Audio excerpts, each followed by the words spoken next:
చేయలేదు.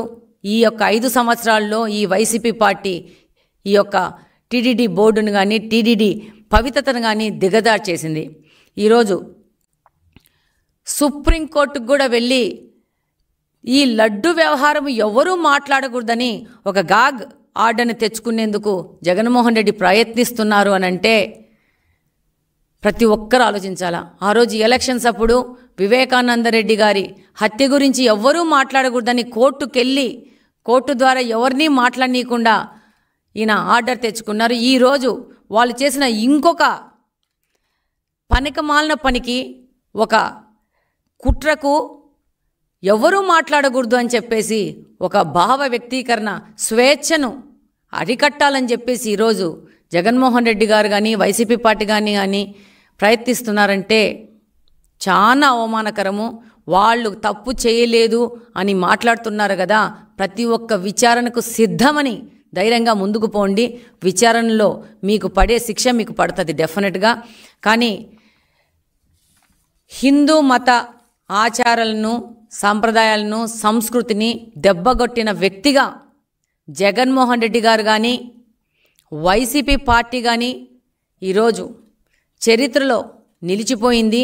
ఈ యొక్క అపవాదును మీరు ఎన్ని కుట్రలు వేసినా, ఎన్ని కుతంత్రాల మీద పోయినా కూడా మీరు చెరుపుకోలేరనేది వాస్తవము. ఇంతటికి ఈ యొక్క మీ నాటకాలు, డ్రామాలు ఆపేసి విచారణకి సహకరించండి. విచారణలో వచ్చే ఫలితాన్ని అనుభవించడానికి కూడా సిద్ధంగా ఉండని మిమ్మల్ని అందరినీ నేను కోరుకుంటున్నాను. Thank you very much.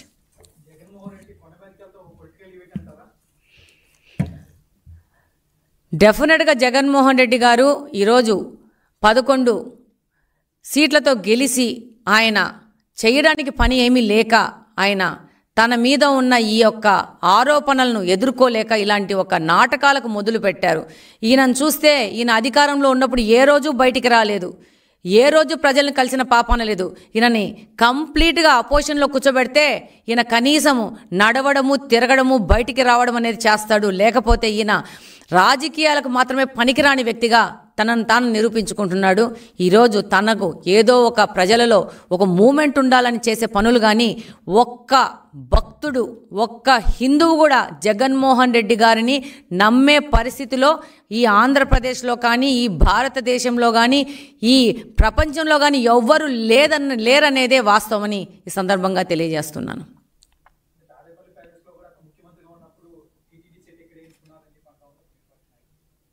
డెఫినెట్గా మనం అందరం చూసినాం సోషల్ మీడియాలో ఎంతో డబ్బు ఖర్చు పెట్టేసి మనము పన్నుల రూపంలో ఇచ్చిన డబ్బులని వాళ్ళ యొక్క ఆనందాలకి దుర్వినియోగం చేసిన వ్యక్తి ఒక ముఖ్యమంత్రి ఎవరంటే జగన్మోహన్ రెడ్డి గారు.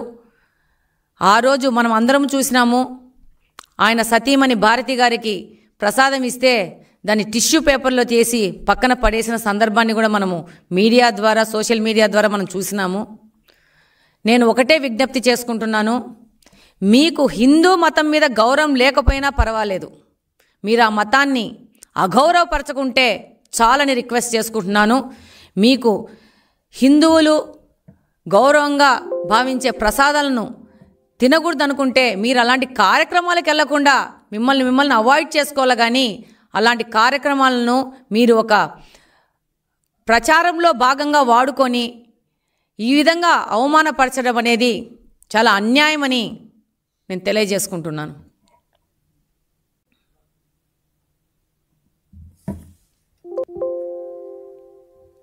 తిరుపతి తిరుమల దేవస్థానం పట్ల ఏ విధమైన గౌరవము లేని వ్యక్తి, సాంప్రదాయాల సంస్కృతి పట్ల ఏ విధమైన విశ్వాసం లేని వ్యక్తి ఈరోజు తన మీద ఈ లడ్డు కల్తీ వ్యవహారంలో ఒక కొత్త నాటకాన్ని మొదలుపెట్టారు.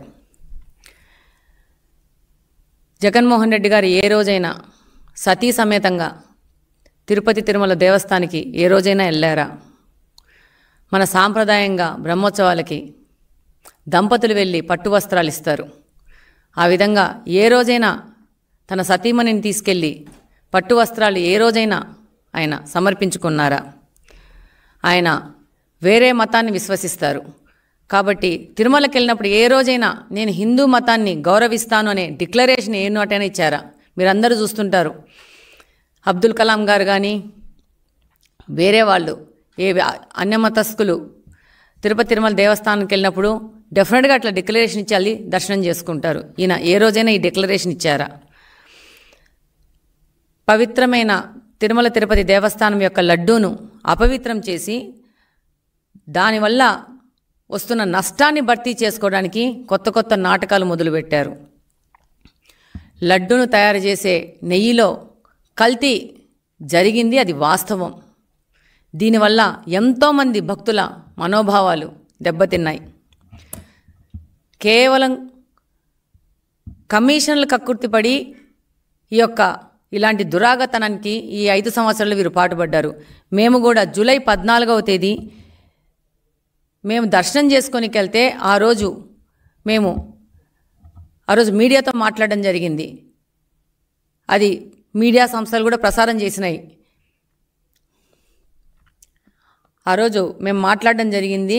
వీటన్నిటిని మారుస్తారని కోరుకుంటున్నాను. లడ్డు నాణ్యత పెంచడానికి ఆ రోజు తిరుమల తిరుపతి దేవస్థానంలో దర్శనం అయిపోయినాక ప్రసాదాలు ఇస్తారు. దాని క్వాలిటీ ఎంత దిగజారిందంటే అధికారులకు కూడా ఇప్పుడే చెప్పి రావడం జరిగింది. వాళ్ళు అంటారు మేము ఆర్గానిక్ ప్రోడక్ట్ వాడుతున్నామని చెప్పేసి. ఈ యొక్క ప్రసాదాలు ఒక క్వాలిటీతో భక్తులకు అందించాలని చెప్పేసి వాళ్ళకి లెటర్ రాస్తాము. అలాగనే వాళ్ళకి మీ ద్వారా కూడా విన్నవించుకుంటున్నాము. వాళ్ళు తప్పకుండా ఈ విషయాన్ని గమనించి వీటినన్నింటినీ మారుస్తారని కోరుకుంటున్నాను. ఈ రోజు ఈ విషయం బయటకు వచ్చింది, కానీ ఇది జూలై 14th మేము దర్శనానికి వెళ్ళినప్పుడే తిరుపతి లడ్డు క్వాలిటీ తగ్గింది, దాని మీద చర్యలు తీసుకోండి అని చెప్పేసి